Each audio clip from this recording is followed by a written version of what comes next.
اعوذ باللہ من الشیطان الرجیم بسم اللہ الرحمن الرحیم۔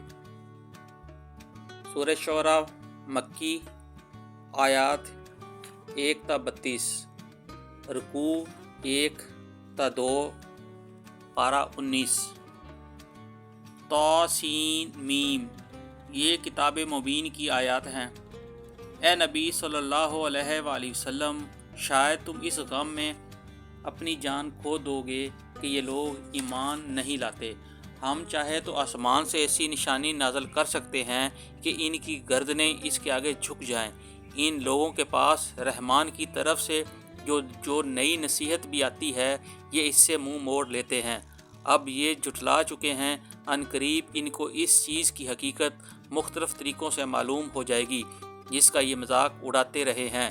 اور کیا انہوں نے کبھی زمین پر نگاہ نہیں ڈالی کہ ہم نے کتنی کثیر مقدار میں ہر طرح کی عمدہ نباتات اس میں پیدا کی ہیں؟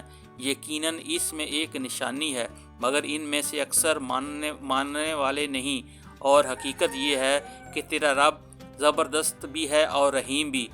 انہیں اس وقت کا قصہ سناؤ جب کہ تمہارے رب نے موسیٰ علیہ السلام کو پکارا، ظالم قوم کے پاس جا، فرعون کی قوم کے پاس، کیا وہ نہیں ڈرتے؟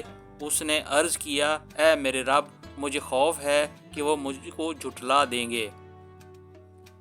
میرا سینہ گھٹتا ہے اور میری زبان نہیں چلتی۔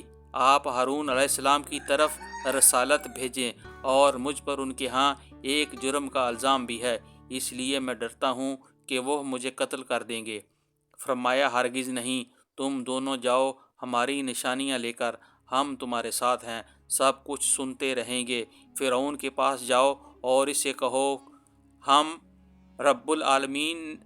کو رب العالمین نے اس لیے بھیجا ہے کہ تو بنی اسرائیل کو ہمارے ساتھ جانے دے۔ فرعون نے کہا، کیا ہم نے تجھ کو اپنے ہاں بچہ سا نہیں پالا تھا؟ تو نے اپنی عمر کے کئی سال ہمارے ہاں گزارے، اور اس کے بعد کر گیا جو کچھ کر گیا۔ تو بڑا احسان فراموش آدمی ہے۔ موسیٰ علیہ السلام نے جواب دیا، اس وقت وہ کام میں نے نادانستگی میں کر دیا تھا، پھر میں تمہارے خوف سے بھاگ گیا۔ اس کے بعد میرے رب نے مجھ کو حکم عطا کیا اور مجھے رسولوں میں شامل فرمایا۔ رہا تیرا احسان جو تو نے مجھ پر جتایا ہے، تو اس کی حقیقت یہ ہے کہ تو نے بنی اسرائیل کو غلام بنا لیا تھا۔ فرعون نے کہا، اور یہ رب العالمین کیا ہوتا ہے؟ موسیٰ علیہ السلام نے جواب دیا، آسمانوں اور زمین کا رب، اور ان سب چیزوں کا رب جو آسمان و زمین کے درمیان ہیں، اگر تم یقین لانے والے ہو۔ فرعون نے اپنی گرد و پیش کے لوگوں سے کہا، سنتے ہو؟ موسیٰ علیہ السلام نے کہا، تمہارا رب بھی اور تمہارے ان آباء و اجداد کا رب بھی جو گزر چکے ہیں۔ فرعون نے حاضرین سے کہا، تمہارے یہ رسول صاحب جو تمہاری طرف بھیجے گئے ہیں بالکل ہی پاگل معلوم ہوتے ہیں۔ موسیٰ علیہ السلام نے کہا، مشرق و مغرب اور جو کچھ ان کے درمیان ہیں سب رب، اگر آپ لوگ کچھ عقل رکھتے ہیں۔ فرعون نے کہا، اگر تو نے میرے سوا کسی اور کو معبود مانا تو تجھے بھی ان لوگوں میں شامل کر دوں گا جو قید خانوں میں پڑے سڑ رہے ہیں۔ موسیٰ علیہ السلام نے کہا، اگرچہ میں لے آؤں تیرے سامنے ایک صریح چیز بھی۔ فرعون نے کہا، اچھا تو لے آ، اگر تو سچا ہے۔ اس کی زبان سے یہ بات نکلتے ہی موسیٰ علیہ السلام نے اپنے عصا پھینکا اور یکایک وہ ایک صریح اژدہا بن گیا۔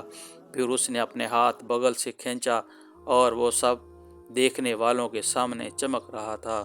صدق اللہ العظیم۔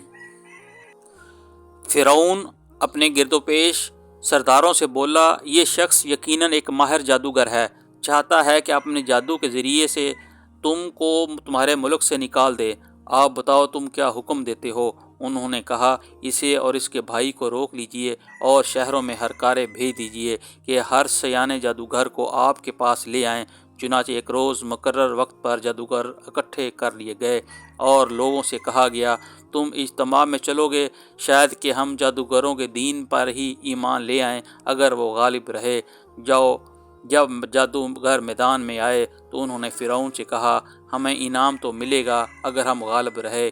اس نے کہا، ہاں، اور تم تو اس وقت مقربین میں شامل ہو جاؤ گے۔ موسیٰ علیہ السلام نے کہا پھینکو جو تمہیں پھینکنا ہے۔ انہوں نے فوراً اپنی رسیاں اور لاٹھیاں پھینک دی اور بولے فرعون کے اقبال سے ہم ہی غالب رہیں گے۔ پھر موسیٰ علیہ السلام نے اپنے عصا پھینکا تو یکا یک وہ ان کے جھوٹے کرشموں کو ہڑپ کرتا چلا جا رہا تھا۔ اس پر سارے جادوگر بے اختیار سجدے میں گر پڑے اور بول اٹھے کہ مان گئے ہم رب العالمین کو، موسیٰ علیہ السلام اور ہارون کے رب کو۔ فرعون نے کہا موسیٰ علیہ السلام کی بات مان گئے قبل اس کے کہ میں تمہیں اجازت دیتا، ضرور یہ تمہارا بڑا ہے جس نے تمہیں جادو سکھایا ہے۔ اچھا ابھی تمہیں معلوم ہوا جاتا ہے، میں تمہارے ہاتھ پاؤں مخالف سمتوں سے کٹواؤں گا اور تم سب کو سولی چڑھا دوں گا۔ انہوں نے جواب دیا کچھ پرواہ نہیں، ہم اپنے رب کے حضور پہنچ جائیں گے اور ہمیں توقع ہے کہ ہمارا رب ہمارے گناہ معاف کر دے گا، کیونکہ سب سے پہلے ہم ایمان لائے ہیں۔ صدق اللہ العظیم۔